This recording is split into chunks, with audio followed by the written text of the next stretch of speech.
But the Jews back in that era took 2 years following the massacre and desecration of the temple to get their legs back under them.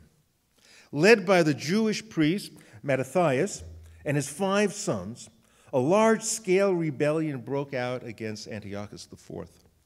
And when Mattathias died in 166 before the Common Era, his son Judah, known as Judah Maccabee, took over the military operations. The Jews then successfully drove the Syrian forces out of Jerusalem, relying, guess what, mainly on guerrilla warfare tactics. What else is new?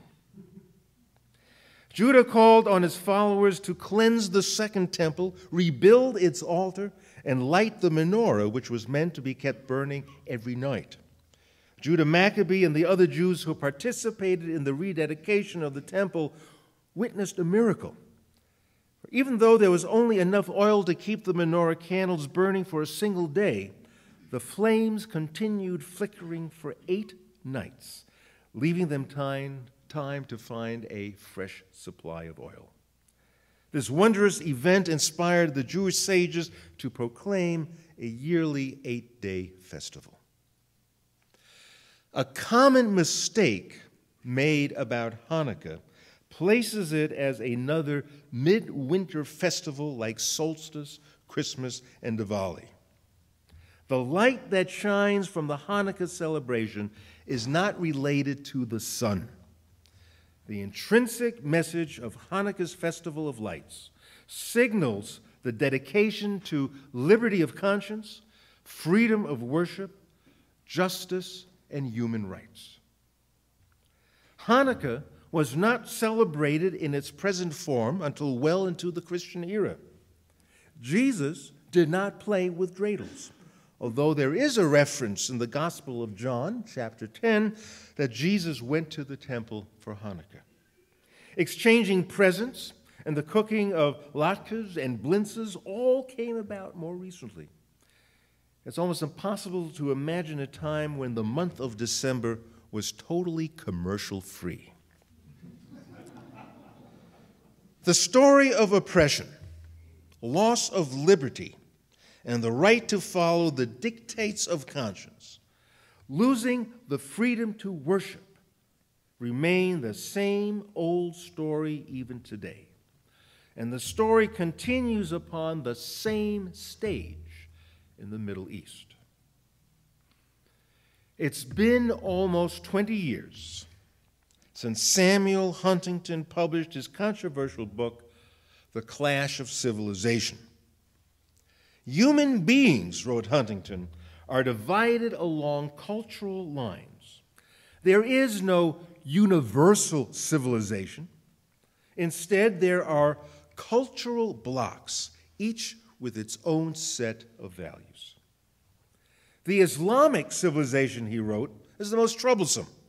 People in the Arab world do not share the general suppositions of the Western world. Their primary attachment is to their religion, not to their nation state. Their culture is inhospitable to certain liberal ideas like pluralism, individualism, and democracy. It's positively fascinating to revisit Huntington's thesis in light of historic changes taking place in the Arab world, starting with the Arab Spring about a year and a half ago. Are we truly convinced today that the Arab culture, as proposed by Huntington, is devoid of traits that aspire for pluralism and democracy? Or might we consider the context of the Arab culture, which has been rooted in an empire mentality for 27 centuries? Have the revolutions to overturn Arab dictatorial rule, these revolutions taking place in Egypt, Libya, Tunis, Yemen, Bahrain, Algeria, Iraq, Jordan, Kuwait, Morocco, Sudan, and now in Syria, have these once unimaginable revolutions turned the same old story on its head? How do we make sense of these historic changes going on today? The Arab people now realize they no longer need to live under regimes that rule by fear. So what will be the result? Will these new emerging Arab nations be receptive to the ideals of pluralism and democracy or not? Earlier this week, Thomas Friedman wrote for the New York Times in a manner that actually gave the old arguments by Huntington a lot of credibility, not what we would exactly hope or want to see. Friedman wrote, "Syria is the keystone to the Middle East." As we know, this is not news, same old story. Of course, Syria is the key to the Middle East. If and how it cracks apart could recast the entire region. If Assad is toppled and you have state collapse here, Syria's civil war could go regional and challenge all borders. Again, using Samuel Huntington's premise that the Arab civilization is made up of cultural blocks within its own distinct set of religious values, rather than an allegiance to a nation state, Friedman continues, "The Shiites of Lebanon seek to link up more with the Alawite Shiites of Syria.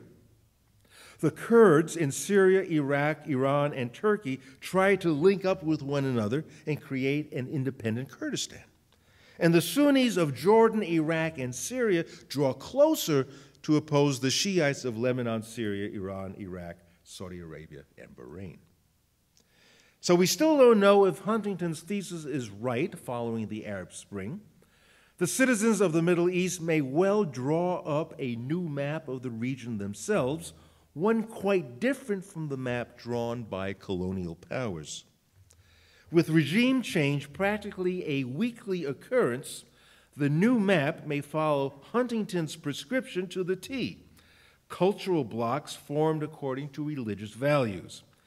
But on the other hand, the cry for democracy and tolerance triggered the revolutions in the first place.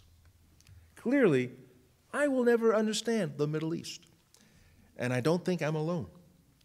The story unfolding there does seem to be a retread from the same old. And this is particularly the case regarding the fate of Israel. Will Jews continue to be vulnerable to the threat of extinction as recorded time portrays the story over and over and over again? Not knowing the outcome of the present struggle in Syria, nor how the new borders of that region may take shape, I think it's still safe to say that the Middle East, like every other region in the world, is caught in the wrenching battle between the forces of intolerance and those who are committed to pluralism. The Hanukkah story remains the classic tale, a metaphor actually, describing how in every civilization reason always struggles with unreason.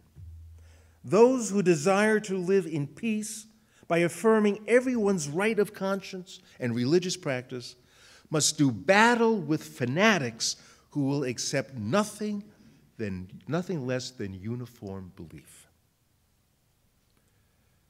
The Jews were massacred 2,150 years ago and eventually defeated their aggressors, motivated by regaining their religious freedom.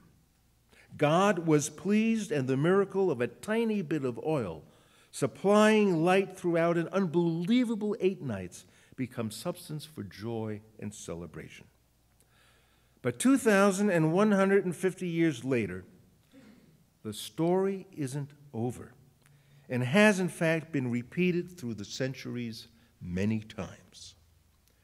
Religious freedom, liberty of conscience, human rights, and justice are constantly threatened by the forces of unreason and intolerance.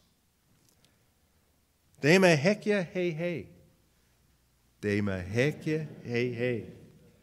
It's always the same old story.